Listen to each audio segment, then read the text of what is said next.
Welcome to the Just Ingredients podcast.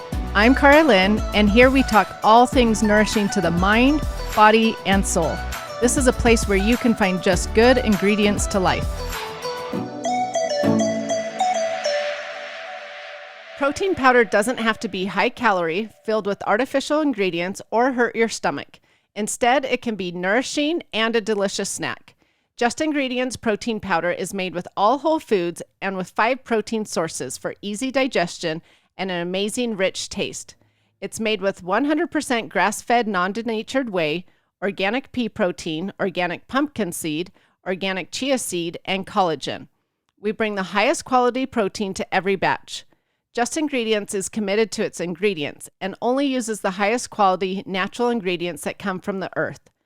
Just Ingredients protein powder is naturally sweetened and flavored with real foods and contains no artificial dyes, chemicals, or sugar alcohols.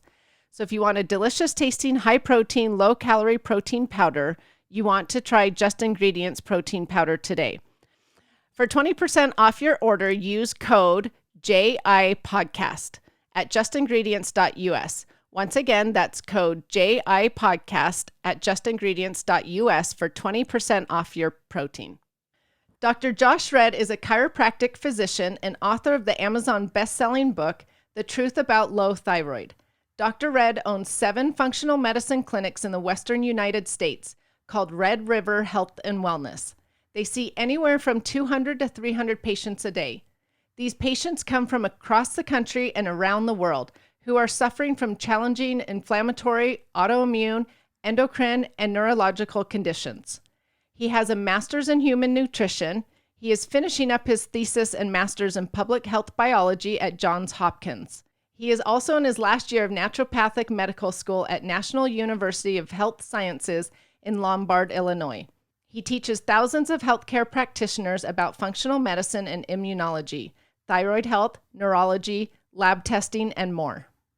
Dr. Redd, welcome to the show. I am so excited to have you back on our podcast. I'm so excited to ask you so many questions about inflammation because I know you have studied it and have dealt with thousands of patients with it. So welcome. And I have to say, I'm really impressed with how much schooling you're doing.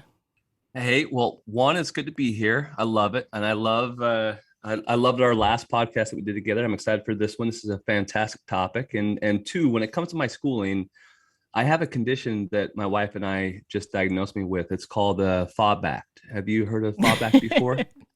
No, I'm sure it's something made up. Yeah. No, it's real. It's a condition called the fear of being a clinical dinosaur. Oh, that's funny. But I think over the last 16 years, I've completely sabotaged myself because I don't stop. I just keep going to school and I can't stop. I don't know how to do that. But my intent, though, is to make sure that I'm getting the best up-to-date information for my patients and for Red River, and to make sure I don't ever fall back into like old ways. Like in reality, though, jokes aside, if I treat a patient the exact same as I did 2 years ago, I fail.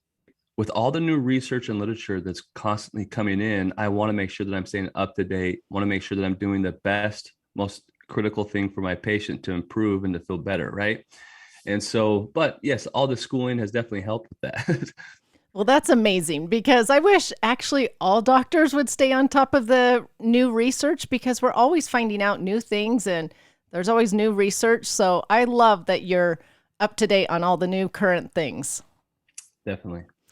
Okay, so let's just delve right into this topic. I want to talk inflammation today with my listeners, but let's start at the very basics. What exactly is inflammation? Okay, so I'm going to preface it with this. I teach doctors across the country. One of my favorite things to do is to have them draw the immune system inflammatory pathways on a piece of paper prior to my weekend of teaching, and they can't do it. The hardest class I've ever taken at Johns Hopkins, really I've ever taken my whole life, and everyone will agree with this, is based off of this question. Over 100 students took the class, and I think 30 of us finished because it's a really complex pathophysiological process. But the best way to understand inflammation is that it's directly tied to the immune system. So our cells have hardwired things called pattern recognition receptors and a variety of other blockades. And if they are ever exposed to a virus, a bacteria, environmental irritants, Even something as simple as like dead cells from injured tissue or anything harmful or foreign or anything that it just doesn't recognize, it will alert our immune system, which then ignites different inflammatory mediators or pathways to combat whatever it triggered. So when this is a short-term problem, this is fantastic because it keeps us out of danger and it keeps us healthy. But when this becomes consistently triggered over time, this can create a lot of problems for our physiology and for our brain. And so when these inflammatory pathways are constantly being triggered, that inflammation ends up destroying the tissue that it surrounds as well. And then that just causes more inflammation. And it's this vicious cycle of inflammation that's really hard to get on top of if you don't know how to calm it down, right? Does that kind of make sense? It's a really complex thing, but I'll try to dumb it down from this point on. Well, so you hear people say, oh, inflammation is good, inflammation is bad. And in reality, that is true. The acute for the moment can save us from different illnesses or injuries, help us heal from injuries. It's the chronic inflammation that we're talking about today that is not good for us. Yes, yes. Acute inflammation is fantastic, but if we're consistently triggering that over and over again, it can lead to a lot of problems and create a lot of, issues when it comes to our health. So we're going to talk about some of those issues later on. But first of all, I want to know, why is inflammation so trendy these days? Because you hear a lot about it, like, oh, that's due to inflammation or whatever. So why is it so trendy these days? Yeah, so inflammation is single-handedly ruining more lives in the US than anything we've ever seen, right? We have an inflammation crisis in this country. Inflammation is the key driver for almost all disease that we face. If we have a child that's suffering with autism and we have his parents who are suffering with autoimmunity, guess what? One of the main mechanisms are that are driving it. Inflammation? Exactly. If we have someone with severe depression or fatigue or another person with Alzheimer's, guess what? My main focal point will be when I try to treat it. Inflammation. Inflammation. You're exactly It's right. crazy. So whether it comes to hormonal dysfunction, infertility, or diabetes or cardiovascular disease, inflammation is tied to so many of these problems. So you've talked a lot about different health issues that inflammation is a root cause to. And I know depression, since that's something I talk a lot about in mental health, inflammation can actually be a root cause of that as well. Are there other health issues that you haven't mentioned that also are affected by inflammation? Yeah. So cancer, heart disease, diabetes, autoimmune disease, Alzheimer's disease, we're finding out there's a inflammasome called the NLRP3, which is directly tied to inflammation, which is contributing to Alzheimer's even. ADHD, autism, neurobehavioral disorders, IBS, fibromyalgia, which is really a trash can diagnosis because most doctors don't really try to understand what's the mechanism driving the fibromyalgia, but inflammation is the key contributor to those types of symptoms as well.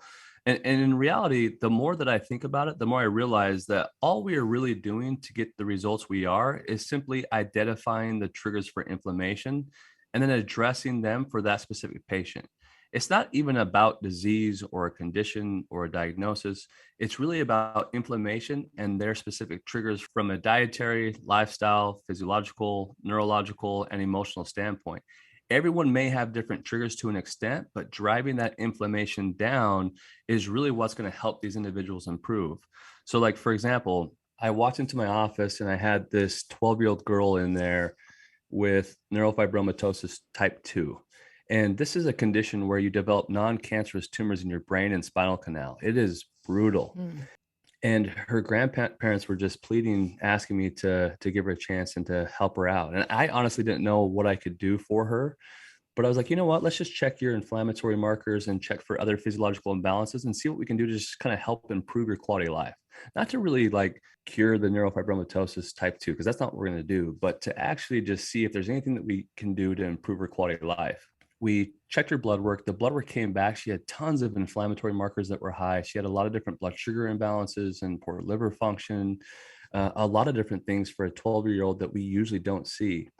And then, so we implemented this treatment plan to help with the anti-inflammatory diet, to calm down inflammation, and gave her some things to improve her overall physiology. And 30 days later, they traveled back to my office to see me in person. And I opened up the door and she was in tears. And I thought, oh no, what did I do? But as soon as she saw me, she jumped out of her chair and came and just gave me a big old bear hug and just just held me and just cried on my tie all over it, just saying over and over, thank you, thank you, thank you. This is the best I've ever felt my whole life. This is the best I've ever felt my whole life. Wow. We see some really, really severe chronic diseases. By the time a patient comes to us, they've probably seen 10 different specialists. And so we have some pretty strange things that people reach out to us for to help. So our office staff has to screen what comes in and what doesn't, right? And my office staff came to me and just said, hey, Dr. Red, will you see a schizophrenic patient? This patient has a really poor quality of life. His mom's calling, really wanting you to help him. And I was like, I don't think we can really do anything for schizophrenia. And then like 6 months later, I'm studying about celiac disease and gluten intolerance. And I kept seeing over and over schizophrenia, neurobehavioral disorders, and gluten. And I keep seeing this pop up. And so finally I'm like, I got to call that patient back, right? Right. And so I went to my office staff and I just said, hey, can you find that patient? Remember 6 months ago, you asked about this. Can you find this patient and call her back and let her know I'll see her son? And so like 3 days of going through the call logs, they finally find this patient's mom. She brings him into her office. We check for celiac disease. He has full-blown celiac disease. Wow. We check his inflammatory markers. They are a wreck. Wow. His overall physiology was a disaster. So he obviously had an incredible support system. We put him on an anti-inflammatory diet. We obviously had him avoid gluten like the plague. We did other things to help improve his physiology. And all of a sudden, he just started to improve way better than I expected. And all we were doing was calming down this inflammatory response and helping the immune system just kind of relax. And then 5 years later, I got this thing in the mail where he had a full-time job and it was an announcement for his wedding. Wow. Like, That's incredible. yeah. That's amazing. That's the biggest thing though, is like the more I do this and the more I think about it with all of our patients we see, whether it's Hashimoto's low thyroid, an autoimmune disease, neurofibromatosis, like this 12-year-old girl, or any other challenging chronic condition, all that we are really doing with any of our patients for the most part is addressing inflammation. That's it. We are identifying what is driving that specific patient's chronic inflammatory response. And then we're working to improve it through diet, lifestyle, nutrition, education, and counseling. And it's having a huge impact on a lot of people. But this is the time where like we live an inflammatory lifestyle. In America, we are just full of inflammation and things that contribute to inflammation. And so identifying these things and changing our lifestyle completely to minimize inflammation is going to have a dramatic impact on all of our lives. That is an incredible story. I love that story. And it's true, what we eat and products we use, things like that play a big role in our health. So let's just skip right to that part and talk about what's affecting inflammation and things like that in the diet. Is that okay? Let's do it. Okay, so in our diet, it obviously plays a huge role because you've just told us how it does. But what are some of these foods that are causing this inflammation? So you're right. Our diet is really, really poor, right? Whether we know it or not. Like we as Americans, we think we're eating healthy, but we're not. In the US, most of our food isn't real food anymore. It's ultra processed and filled with synthetic materials. If you look at the ingredients on the back and you don't know what the heck you're eating, it's likely going to cause inflammation, right? And remember those pattern recognition receptors I talked about and the other immune blockades at the very first, right? Right. Those can be triggered if any of them recognize a foreign agent or think something's harmful. Our immune system isn't dumb. In fact, it has been genetically programmed for thousands of years. It easily recognizes if something is foreign or not. If we eat highly processed foods and foods that contain a lot of synthetic material, do we not think our immune system will eventually freak out and throw its arms up, right? Wow. Of course it will. That's right? Incredible. Yeah, I'm like mind blown right now because I hadn't thought about all those synthetics that I teach not to eat can be affecting the immune system. I always try to show how it affects other parts of the body. So keep going. No, you're right, though. We literally have these pattern recognition receptors. If our immune system suspects or sees anything that is foreign or appears to be harmful, it's going to freak out. So autoimmunity and chronic conditions have exploded over the last 30 years. They've completely exploded. And really it's because all of these ultra processed and synthetic foods causing this inflammatory crisis right now. Okay, so you're talking about synthetics. What about these oils that we say, are inflammatory oils like soybean oil, canola oil, things like that. Yeah. They must play a Yeah. role then too. There's easy things that we know cause inflammation when it comes to a dietary standpoint. The oils, so soybean oil, canola oil, sunflower oil, cottonseed oil, those without question cause inflammation. We have enough research now to back that up. There's a preservative called TBHQ. Have you heard of this? Oh, I have. Yeah. This is in a ton of things. And we now know it creates T cell dysfunction. And now studies are seeing it caused liver enlargement, neurotoxic effects, convulsions, and paralysis in laboratory animals. So it's like, if we're getting high doses of these types of preservatives, again, our immune system is incredibly smart. It's brilliant. Of course, it's going to freak out if that's all we're feeding it, right? That's scary because that preservative is marked by the FDA is generally recognized as safe. So that's a little interesting. Yeah, that's unfortunately a whole nother podcast, right? When we talk about that. But from a food standpoint, we're in a unique position to where we see so many individuals on a daily basis from all over the world. And so I can text some of our doctors and ask them, hey, what are the most common foods that trigger inflammation? And they can text me back within 24 hours. And we can kind of have this our own in-house study of what are the most common foods that people react to, right? So if we were to eat a food and our immune system reacts to it, this causes an inflammatory response. And so I wanted to figure out what are the most common foods that do this. And we ended up finding out that the number one culprit for inflammation was gluten. Hands Doesn't down, no questions. doesn't surprise me. 2, dairy products. 3, soy. Soy in America is really poor and really bad, by the way. If you get an organic soy, it will likely not cause many problems. But soy in America is awful, and that was the 3rd. 4, which is your favorite, and I know this, is guess what? Your favorite that you just love avoiding right now. Oh, eggs. Duh. Yes. We I have ruined Carlin's life. I should tell everybody that I'm doing the anti-inflammatory diet and going off eggs was the hardest part of it. Yes. Yeah. So eggs was 4. Number 5 was brewers and baker's yeast. So think about that. Think about how many people are on gluten-free diets, or think about a celiac patient or somebody that has to avoid gluten, but then they go and they have this gluten-free bread that has yeast in it. And that in turn flares them up just like they're eating gluten, right? Wow, that's interesting. 6 is rice, 7 tomatoes, 8 sesame, 9 peanuts, 10 corn, 11 shellfish, and 12 black pepper, which is interesting. And then there's obviously sugar, right? Like Mark Hyman always says, we're getting pharmacological doses of sugar every day, right? That is And true. that's true. Yeah, so much sugar. So true. And sugar is causing a ton of inflammatory problems. And it just is a huge creator. Anytime we have insulin surges or glucose spikes, this causes a huge inflammatory problem for us. And then there's artificial sweeteners. Most people don't realize, but a lot of our patients react to artificial sweeteners, and those cause an inflammatory response as well. Yeah, those artificial sweeteners are in so many things. Let's talk though about those 12 foods, because when I first heard that, I was very overwhelmed. So do all 12 foods affect everybody, or some affect more than others? Yeah, I'm glad you mentioned that. So here's the thing. When we have our patients, not all of them react to the same foods, right? Everyone has their kind of like unique genetic makeup where they react to specific foods where a different patient might react, something else.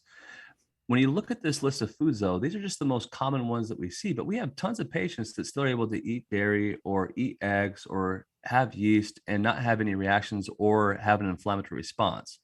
These are just the most common foods that we've seen the collective population of our patients react to. So I'm glad you brought that up, because you might look at this and it might be extremely overwhelming, but for a lot of our patients, they don't have to avoid all these things too.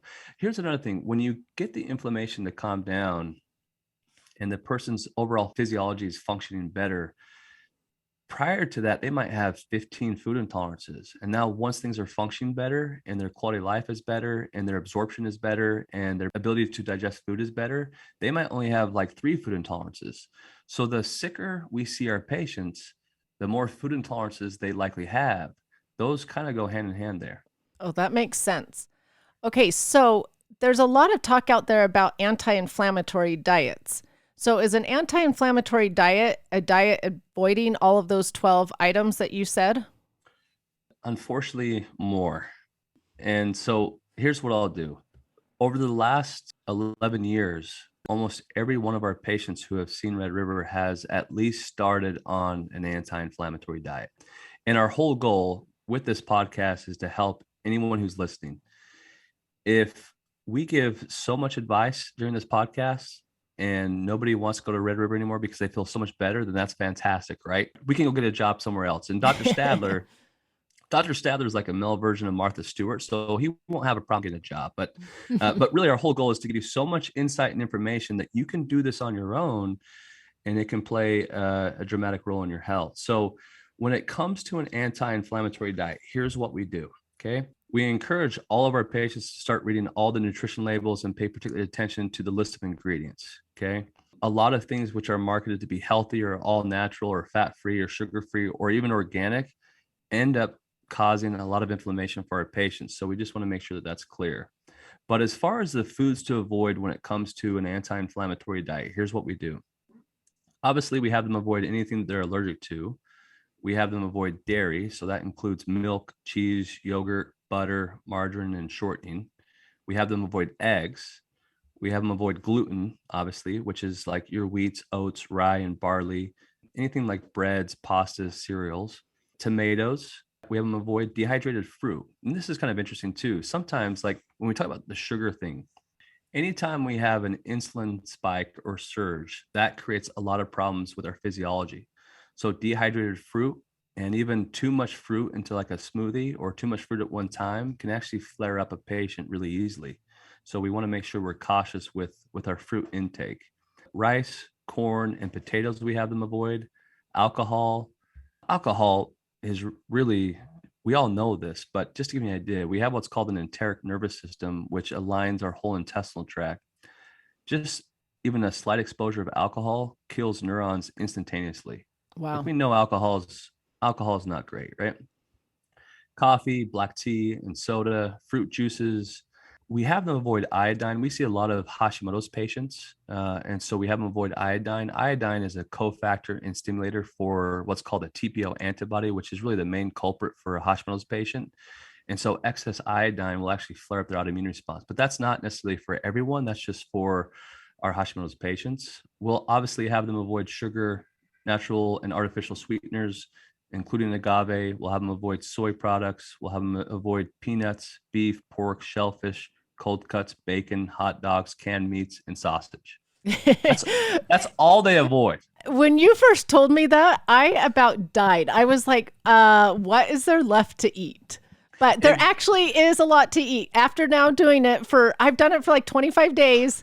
There is awesome. stuff to eat. So That's awesome. Tell them some of the things they can eat. Well, let's get back to that too, because look, if I say that and you're like, what in the world am I supposed to eat? That's my exact point though. You've kind of fallen into this ultra processed food trap, right? Right. So here's what you can eat. And really it's just real food. You can have herbal teas and decaffeinated teas. You can have quinoa and buckwheat, moderate amounts of sweet potatoes. You can have fresh fruits and vegetables. You can have sea salt and spices. You can have beans, peas, fish, moderate amounts of chicken, turkey, and lamb, moderate amounts of olive oil, coconut oil, and flaxseed oil. You can have unsweetened coconut milk, almond milk. You can have even raw nuts like cashews, almonds, macadamia nuts, sunflower seeds, pecans, walnuts. You can have a lot. Like there's a lot in the to-do list. And we like to have our patients eat every 2.5 to 3 hours. The reason why too is because it helps blood sugar levels stay nice and stable. So just give me an idea.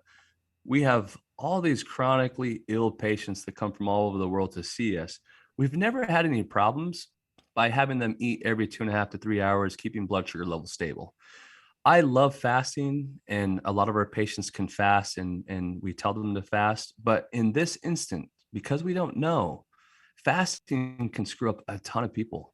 If somebody has adrenal gland dysfunction or somebody ends up having a lot of severe ill inflammatory problems, and then they jump right into fasting, it could wreck them. And so to be safe, initially, we go this route and have them eat every 2.5 to 3 hours. And this diet that you're talking about and eating like this is only for like 30 days. It's not a 30 days. forever program. Yeah, you're exactly right.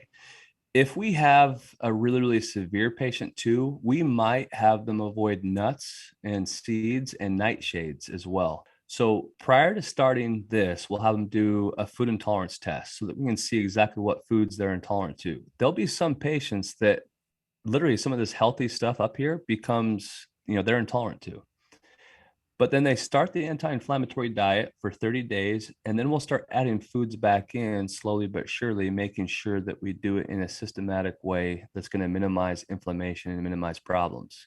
Sometimes we'll add in foods and they'll have like a tremendous flare up and feel worse. And so between the food intolerance test and adding foods in slowly and strategically, that gives our patients really the best chance. And then, like I said too, once their intestinal tract is functioning better, once their immune system is functioning better, once inflammation is down, they'll have a lot less food intolerances than they would have initially prior to starting with us. That's incredible. And it's amazing that food plays such a huge role. It comes down to eating whole, nourishing foods, is Yeah, what those foods that you can eat. that's So that's essentially it, right? They're eating whole foods, they're eating real foods, and that's pretty much all they're doing. I love that because I'm constantly trying to teach that it's the whole foods and the real foods that nourish our bodies. And we need to nourish and fuel our bodies on a daily basis. Are there actual foods that help lower the inflammation? Can you consider vegetables something that help lower the inflammation? Yeah, yeah, vegetables, specific fruits, right, help lower inflammation. There's a variety of foods that help with that. Again, it's just about being specific to eating whole foods and then making sure that you're not reacting to a specific food, right? The way that our food is processed, the way that our fruit and veggies are processed, the way that they're grown in this country can cause someone to react to it, right? If the soil's contaminated or if they're sprayed with certain pesticides, any one of those can cause a flare up. But what we've seen most is that if they eat these whole foods, your fruits, your vegetables, your beans, your peas, your nuts, your seeds, and then healthier forms of meat, we see that the bulk of our patients do incredible. I love it. So I want to ask you this then, because I get asked all the time about like, what should I do for inflammation? So besides food, are there supplements that people could take that would help them lower their inflammation? Yeah, we've done a lot of research on this too. So, my first thing to specify is remember that there's no amount of supplements that can outrun a crappy diet, right? So, making sure you're not trying to supplement your way out of just poor dietary habits, that's not going to happen, right? There might be one botanical that helps impact NF kappa B or AP1 or interleukin 6, and we might have another botanical that does a few meters. But there's two things that literally impact 30 mediators, which is awesome. The first one and the top one that has the best impact when it comes to inflammation is turmeric. It Mm-hmm. has over 30 inflammatory mediators as a target. The second one is resveratrol. And then the third one is ginger. And then the fourth one is boswellia. Those have the most impacts on these inflammatory mediators, and those have the greatest outcome. And we've actually seen it clinically too with our patients, where you'll have research and then you try to apply the research and it doesn't work. Like, we don't see the improvements with the patients. But here, we've done this over and over again. Like, without question, these are the best things to help lower inflammation, right? Here's another thing too. So there's drugs called biologics, and it's kind of a new wave of drugs. So drug companies and schools are researching this, where we're able to target one specific inflammatory mediator like interleukin 6 with the drug. And if interleukin 6 is linked to rheumatoid arthritis, it's a little bit more specific way of treating, which is great. The problem with those, though, is it's only addressing one inflammatory mediator, not an abundant amount like turmeric, resveratrol, ginger, and boswellia. And so, even still, doing some of these things from a supplement standpoint or botanical standpoint will have a great outcome. That's good to know. So can anyone take these supplements? Are they safe enough for anyone to just go buy? Yeah. So there'll be some things that you want to be cautious with, but yes, these supplements are really, really safe. My children take them. My kids are hardcore into gymnastics right now, and they practice 4 hours a day, and they're pretty intense. And so there's a lot of things that we'll do from an inflammatory standpoint to help calm down inflammation. If you exercise too much, you can actually have what's called exercise-induced cytokines, which is an inflammatory response, which can lead to problems. And so that's one thing that I'm extra mindful. But these four, our kids take them all the time. There's just things that you want to be cautious with because just taking turmeric might not be as effective as taking liposomal turmeric with black pepper added, right? Right.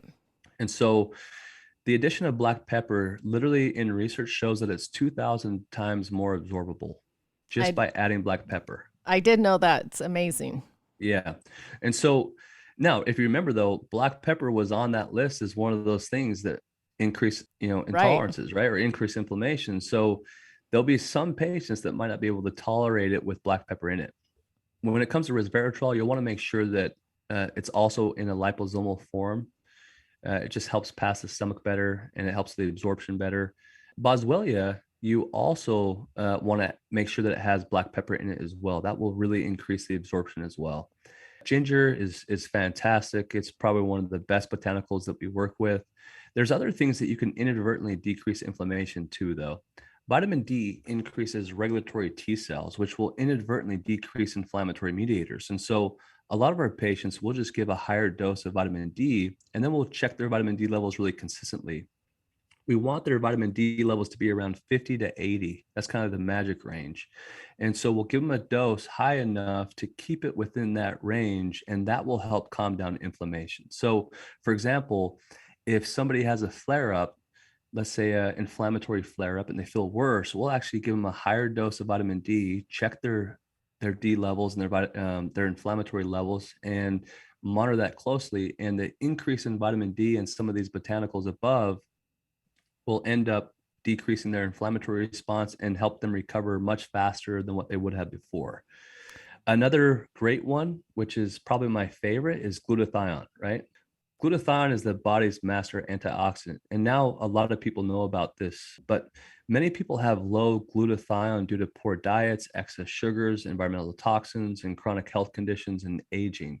So the older you are, the greater your demand for glutathione is too. So like with our elderly patients with neurological dysfunction and inflammatory problems, we'll give them a lot bigger dose of glutathione because their demand is a lot higher too, right? These supplements are really our favorites that we've seen to help calm down inflammation, and the research shows that. And so if a patient has some type of like an autoimmune flare, or a patient's sick, or a patient has increased inflammation, let's say after the holidays, right? One thing that they can do is go back to the anti-inflammatory diet, be as strict as possible, and then increase their dosage of these supplements. And instead of recovering in, let's say, 3 months, they might recover in like 2 weeks. It will significantly impact their ability to recover and feel better faster. Thank you for sharing all that about the supplements. I find it interesting about the vitamin D because in America, a lot of people are actually deficient in their vitamin D levels. So that's interesting then that could be contributing to the inflammation as well. And glutathione, I feel like that's becoming more and more popular with COVID. People are knowing to supplement with it. And so, Yeah. Yeah, with COVID, that's a great point that you have. Glutathione, we're finding that if you're depleted in glutathione, your adverse effects to COVID is going to be a lot worse as well. Even when it comes to COVID, for example, it's not the virus that's killing these people. What's happening is it's our immune system is overreacting with inflammation, and the inflammation is the one ending up causing the problems. So it's like our immune system is trying to swat a fly with a sledgehammer instead of just like a normal swat, right?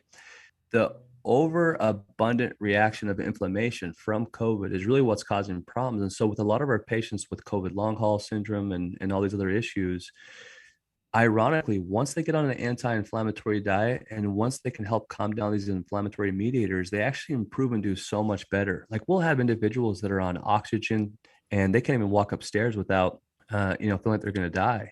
COVID for a lot of people has caused a lot of problems.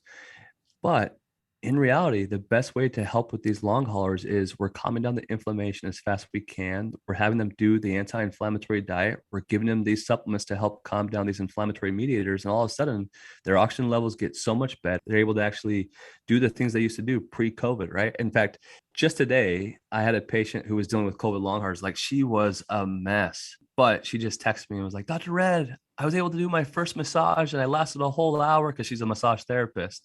But she was just thrilled that like she's now finally able to have the stamina to do a full hour massage, which she couldn't do the last 30 days. Right. And we did nothing different. We put her on an anti-inflammatory diet and we gave her these supplements.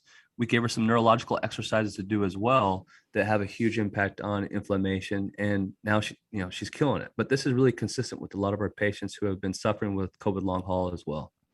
It makes sense that inflammation is a huge problem in America, and that would be also a issue with COVID. Makes complete sense. Yeah. Okay, so we've talked about diet playing a role in inflammation. We've also talked about supplements playing a role. What about lifestyle factors? Do certain lifestyle factors contribute to inflammation as well? Yeah, there's a number of lifestyle factors. So one of the first things, and probably the biggest component of this, is going to be stress, right? Chronic stress will increase cortisol, which will in turn increase inflammation. And so making sure that we know how to manage stress, making sure that we live a life that isn't fully stressed, which you know I much was of. just going to say, you just mentioned exactly what happened to me. And I've told my listeners this. I got involved in too much stress and it messed up my inflammation and my cortisol levels were too high. So yeah, keep going. Yeah. But just understanding what our threshold is when it comes to a stress standpoint is really important. And so making sure that we do all that we can to manage stress better is going to help from an inflammatory perspective. There's a lot of things that you can do to help minimize stress too. Like, so even though you're really stressed, if you can help your body combat that stress or react to that stress better, it's going to help minimize your inflammatory load too. One of those things will be like adaptogens are really beneficial. You could do deep breathing exercises, meditation, prayer. A lot of our trauma patients, right? We'll see a lot of patients that have past trauma that they need to work through and go through. That's really important. There's also certain things that you can do from a neurological standpoint that can be really beneficial. So just to give you an idea, when you're really stressed, it inhibits what's called the frontal cortex from firing properly. And this creates a lot of inflammatory issues. It causes problems with our intestinal tract. It causes all sorts of issues. And so we can inadvertently decrease inflammation through what's called an anti-inflammatory cholinergic pathway, which is a beautiful thing. Probably one of our best things that we do isn't even a supplement. It's actually these neurological exercises. And so if someone's extremely stressed out and they're in this like sympathetic dominance, which you've heard of, that's going to cause a lot of inflammation. And so there's certain things that we can do to help calm that down and to improve what's called the parasympathetic response. Do you want to know those exercises? I do. All right, let's do it. Well, I know what they are, but let's tell our listeners what they are. So my favorite one is doing an ice bath or a cold shower in the morning, even if it's just for 2 minutes. But the reason why is because it will stimulate this pathway, but it also stimulates what's called the cortisol awakening response, and it will help minimize stress long term, and it will help decrease inflammation. And another great one is like a hyperbaric chamber. A hyperbaric chamber can really help improve this. There's also a machine called an alpha stim machine, which you clip on your ears, and it stimulates the vagal nuclei, which helps stimulate this anti-inflammatory cholinergic pathway as well. Another funny one is just like gargling water aggressively for 2 to 3 minutes a few times a day. And like I'll tell my patients, like you'll have patients practice and they just like are barely gargling. They're like, oh, it's not doing anything. I'm like, I know you got to gargle really aggressively to where like if you filmed it, we all just would bust up laughing, right? I had this patient who was really sick. She had severe migraines. She had this exact problem. She was constantly stressed and she was really, really constipated. And she started our program and she texted me like the second day and said, Dr. Red, I haven't gone to the bathroom. I haven't had a bowel movement. Can I use a suppository? And I said, no, let's not do the suppository. Just gargle water aggressively for 3 minutes, 4 times over the course of this night, and let me know how it goes. And then if you still haven't had a bowel movement, then let me know.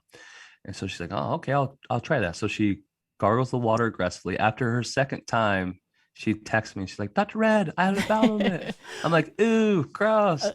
But we all kind of laugh. But again, But it sounds crazy. So what is gargling the water doing? Gargling water is stimulating the vagal nuclei, which is in our midbrain, which is the parasympathetic part of our midbrain. And it's helping fire that, which will help minimize the sympathetic response from firing.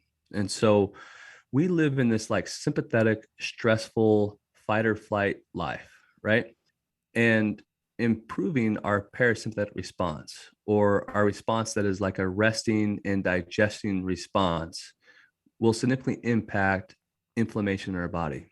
And so a lot of our patients that we have, we'll have them do these neurological exercises, and it plays a big role in their health. Another one that they could do is stimulate the gag reflex. So like we'll have them get tongue blades and just stimulate the gag reflex. Now we want to make sure they're not eating, right? But if they stimulate the gag reflex like 10 times, 3 times a day, that's another way to help calm this down. Again, it's stimulating the vagal nerve. Exactly. And it also stimulates what's called the anti-inflammatory cholinergic pathway as well. So if our patient's watching a show, maybe during the commercials, they just gag themselves, right? Or if they're at a stoplight and, you know, they have some time at a stoplight, just gag yourself for a little bit, right? Wherever you don't actually throw up, just the gag. Make sure that you don't eat prior to this, but that's a really good one as well. The one that is getting a lot of traction now is also coffee enemas. Coffee enemas, it will stimulate what's called the nicotinic receptors in the colon, which fire back up to the brain and help calm this pathway down as well, which is fantastic. But those are some easy, common ones that you can do. Oftentimes, I'll have my patients do deep breathing exercises for 5 minutes, 3 times a day, where they breathe in as deep as they can, and then they exhale as slow as they can, and they do that for 5 minutes. And that is really impactful as well. That's good to know, all those different little tricks. I may have to try some of those. Yes, for sure. So tell me really quick about exercise and sleep. Do those two play a role in inflammation as well? Yeah, so exercise can do a lot of great things for us when it comes to an inflammatory standpoint. Exercise helps release endorphins, it helps release neurotransmitters, it helps with dopamine, norepinephrine, and serotonin. It helps produce what's called the brain-derived neurotrophic factor, which is BDNF, which is great to help decrease brain inflammation. It helps stimulate new cells in the brain. Exercise can help with human growth factor and insulin-like growth factor.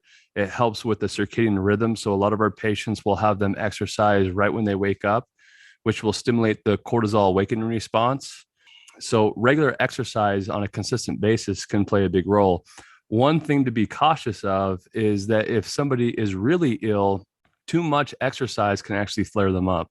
And so it will induce what's called exercise-induced cytokines, and this can be really problematic if we're not careful. So a patient has to be super intuitive to how they feel after they exercise. If they feel worse, they've overdone it. Once we can calm down the physiology and the overall inflammation, the patients can typically increase their intensity of their exercise and increase the length of their exercise. Okay, so let's talk about sleep really quick. Sleep plays a role as well. If you don't get enough sleep, that can contribute to inflammation as well. Yes, sleep is really important, getting into REM sleep. So one thing that we want to do is just being able to have a sleep routine.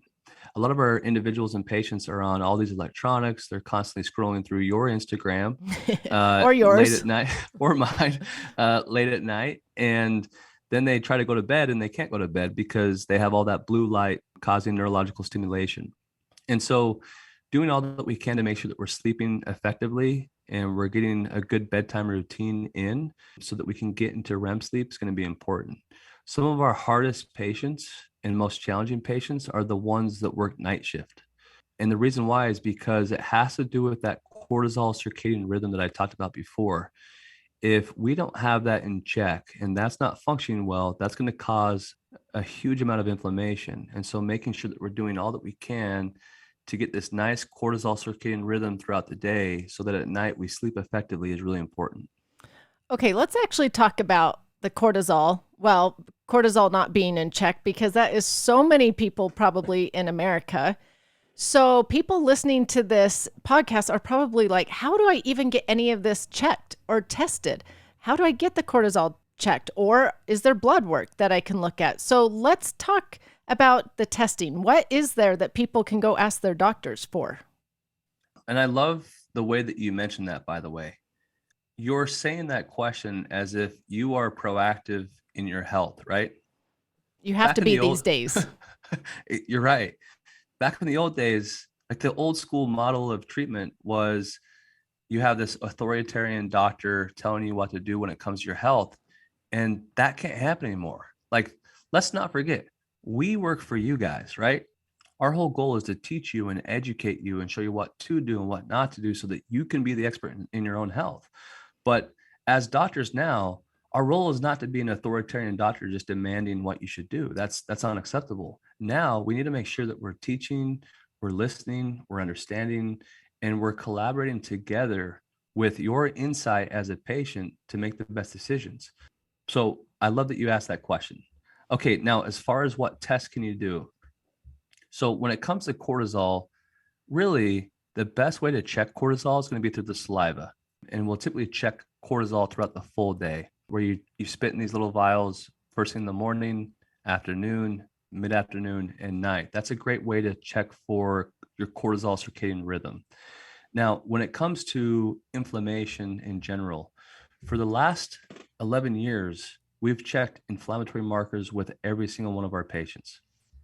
We literally track inflammation to gauge if our patient is improving or if it's not. So we're constantly checking these throughout our treatment plans.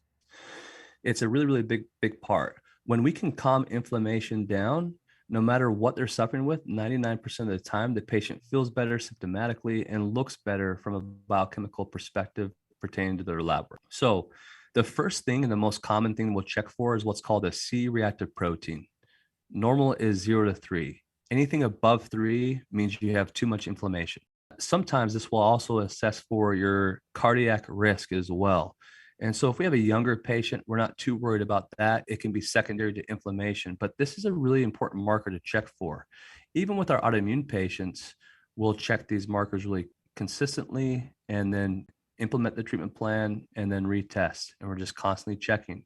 And if it goes up high, typically the patient feels worse. When we can get this inflammation down, the patient feels markedly better. Is that This, a blood work test that most doctors will do, or you have to ask for it? yeah, so these next 8 are all blood work and they're extremely easy. So easy to test for, and they're really inexpensive as well. C-reactive protein is the first one. The next one is homocysteine. Homocysteine is linked to dementia and Alzheimer's. When homocysteine levels are high, that causes a lot of inflammatory problems. Anytime we see homocysteines above 7, we worry about what's called a methylation problem of the liver. We want to get this to improve as best we can. When we start to see it above 10, then we have a lot of different issues that can come from that. Homocysteine in your liver turns into cysteine. When it can't turn into cysteine properly, it gets backed up and stays homocysteine in the blood, which can actually be really inflammatory for a patient. The next one is ferritin. Now, ferritin is typically for iron, but ferritin is an acute phase reactant, which means under inflammation, ferritin can actually spike and be really high. And so in premenopause, we want lab ranges to be around 10 to 122. Postmenopause, we want lab ranges to be around 10 to 263. In men, we want them to be around 33 to 236. Anytime they're higher than this, though, we worry about this inflammatory response causing this acute phase reactant to increase. The next one is a really good one. It's called lactate dehydrogenase. This is a really good one when it comes to diagnosing blood sugar imbalances and problems. But when LDH is above 180, we worry about too much inflammation as well. If it's too high, you can run what's called an LD isoenzyme test, which identifies the exact tissue that's under stress, which is really cool. And so LDH, if it's above 180, we worry about inflammation. If it's high outside the laboratory range, run this LD isoenzyme test so you can see exactly which tissues under attack and which tissue is struggling the most. The next one is uric acid. In women, we want uric acid 3.2 to 5.5. In men, we want it 3.7 to 6.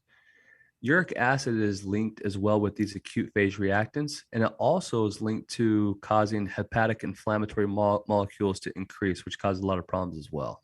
Another one, we don't really run this one much, but it's really easy to run, is the SED rate.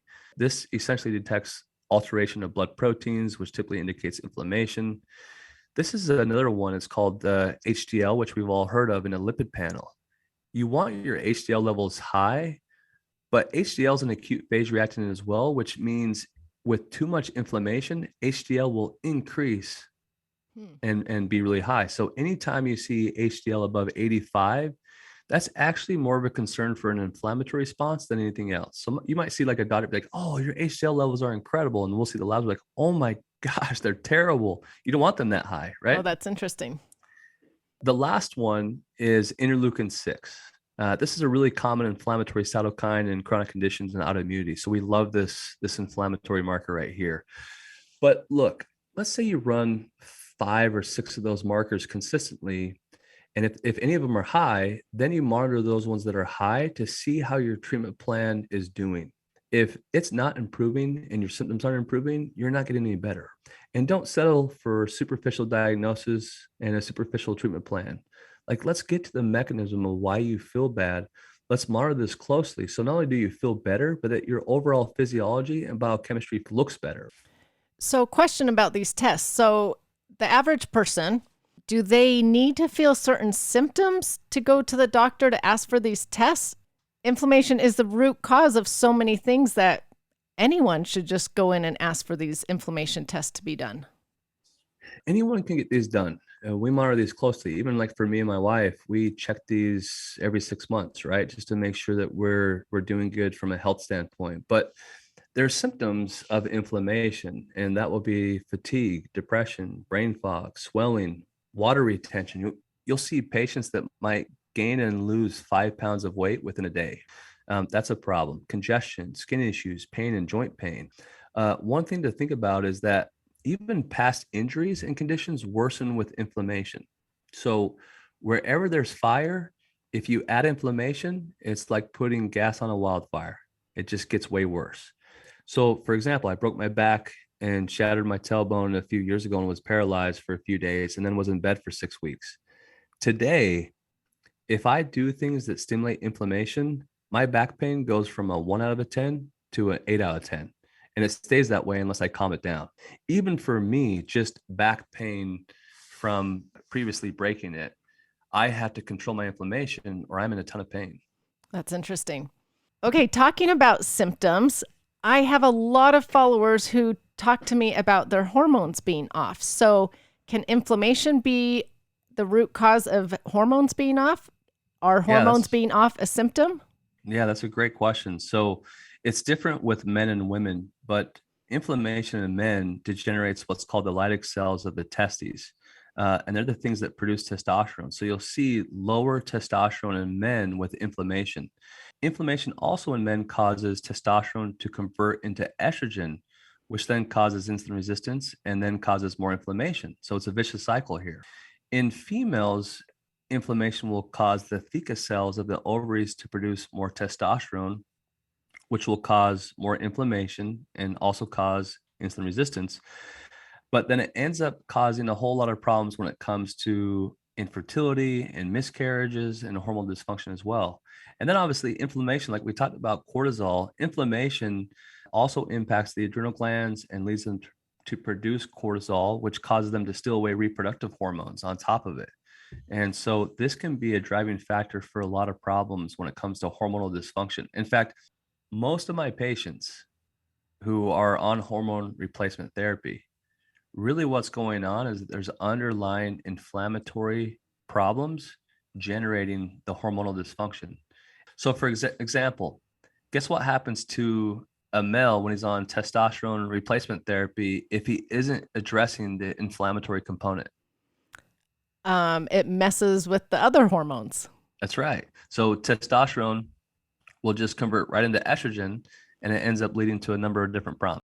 Okay, that's so interesting about men, but let's go back to the adrenals because that actually is part of my problem with inflammation. So if the adrenals produce too much cortisol, because we're stressed and we've got this inflammation response going on, that it can steal, should we say, the Yeah, reproductive hormones such as progesterone. So then women can end up with the excess of estrogen, correct? you're right. So there's a number of different ways that this happens. So, but yes, it will steal away the reproductive hormones, which will lead to infertility and miscarriages, lead to low progesterone and excess estrogen. But again, inflammation causes problems with what's called phases 1 and 2 of biotransformation in the liver, which is basically the medical term for detoxification. Estrogen has to go through phase 1 and 2 of biotransformation. If it can't, if inflammation is impairing those phases, if it gets through phase 1, it actually gets kicked out into the system in a more toxic form. And so you have this excess toxic estrogen floating around the body because it can't properly be filtered. And then we have all these hormonal reproductive issues because cortisol is really high and inflammation's high. And now we have this female in our office wondering what in the world is happening to me and why do I feel so poor, and why can nobody help me, right? Well, a lot of women struggle with terrible PMS and horrible cramping and periods, and it could come down to their liver isn't detoxing properly, is not working, and they've got inflammation going on. Yep. Two simple strategies, really, I should say three, are the main mechanism of hormonal dysfunction. One, because of the cortisol and stress response stealing away reproductive hormones. Two, inflammation. And three, their liver not being able to clear estrogen effectively. I think most people, most women need to work on those three things. We'd all feel a lot better. Okay, so it can affect our hormones so much, this inflammation, but I've been hearing a lot lately about brain inflammation. Tell me about that. Yeah, brain inflammation is a fascinating topic, and it's something that's getting a lot more traction in the research and literature. But again, if you remember, inflammation is tied to the immune system. What happens here is when somebody has brain inflammation for a variety of reasons, whether it's food, whether it's trauma, whether it's concussion, there's a number of other reasons that can cause inflammation in the brain. But what happens here is we have what's called microglial cells, which are immune cells that are like chihuahuas. They kind of go throughout our brain and clean up debris.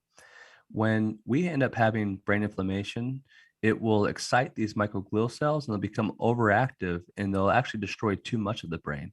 And that causes a ton of problems. That causes a ton of issues for us. So, just to give you an idea, like the old model of treating depression was, oh, your neurotransmitters aren't functioning well, let's just replace it. Mm-hmm. Now we're learning that's not near as effective as what it could be. The new model is addressing brain inflammation, which in turn enhances neurotransmitter function and overall brain health. So, like some of the most common symptoms of brain inflammation is just chronic depression and fatigue. Those are associated with brain inflammation, right? Mm. Inflammation in the brain reduces all neurotransmitter function. And so you're going to have this slow synapsing, you're going to have lower neurotransmitters, you're going to have all sorts of different issues. And think about how that person's going to feel. That person's going to be depressed. Person's going to be unmotivated. That person might not perform well in school. That person might have a ton of other problems.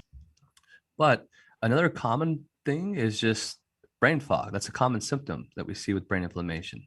So one way to know is like if you're reading and you get fatigued, you could have brain inflammation.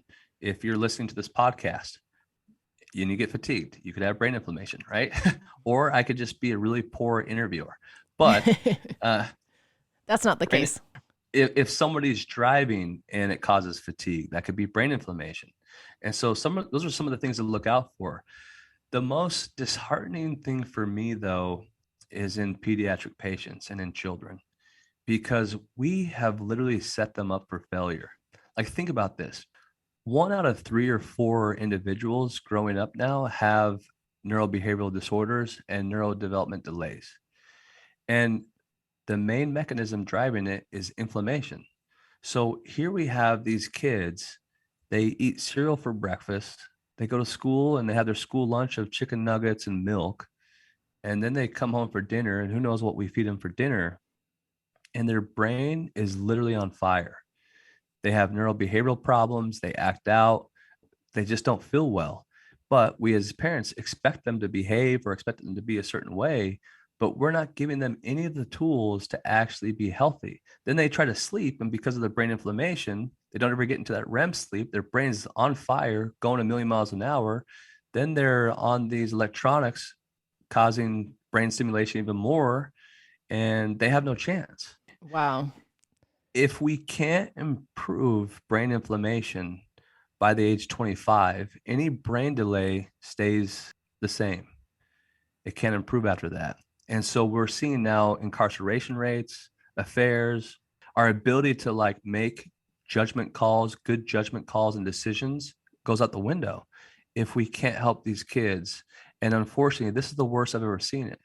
And so we as parents have to take control. We have to know exactly what we can and can't do for these kids and how our lifestyle and diet is impacting their brain, because it's going to lead to severe depression, suicidal ideation. It's going to lead to so many problems in their lives. And it's like this ticking time bomb that not really many people are even like paying attention to. No, they're not paying attention to it. And those mental health issues are increasing like crazy. And it comes down to the basics of inflammation. Inflammation is driving this, and our food and our lifestyle and all those things are contributing to it. Yeah. It's really sad. It is. If you think about it, it is extremely sad. And now that I understand it at this level, I want to rip my hair out, because some of these kids are literally set up to fail. They're being punished because of their behavioral issues, but we're doing nothing to help them. And we're doing nothing to help calm down the inflammation. We're doing nothing to change their lifestyle. We're doing nothing to help with brain stimulation or any of that stuff. It's really frustrating. We could do a whole nother podcast on that, on kids and inflammation. But for those listening, if you have children, the same things that we've talked about this whole hour long can apply to the children. Feed them those whole nourishing foods, help them manage their stress. All those things that we've talked to, they can also have the same blood work done, correct? Yeah. And here's the thing. Our best patients that improve the fastest are children. Children are so resilient. What takes us 9 months for an adult, it might take a month for a child. If you actually start feeding them real foods and get the proper nutrients in their system and help calm down the inflammatory overload and help do things to stimulate certain parts of the brain, like 1 month, and they'll be a whole different child. 1 month, 100%, they'll be a whole different child. But we deal with so many children who have mental illness disorders, and it's ruining their life. And the stem of it is inflammation, and we don't know how to take care of it as parents. And so just being informed and understanding this, even at a superficial level, is important, because even subtle changes can have such a dramatic impact for their life and who they become in 20, 30, 40 years from now.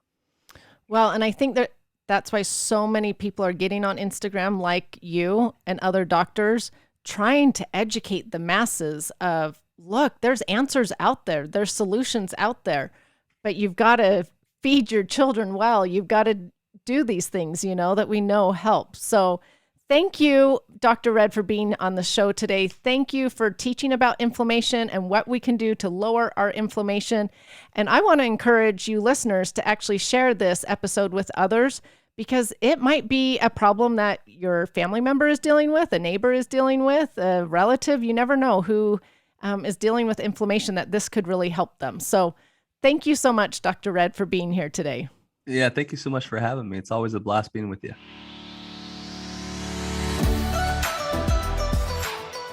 Thank you so much for listening. Remember to subscribe to the Just Ingredients podcast to learn more about your health and good ingredients to life. Plus, get daily tips at just.ingredients on Instagram.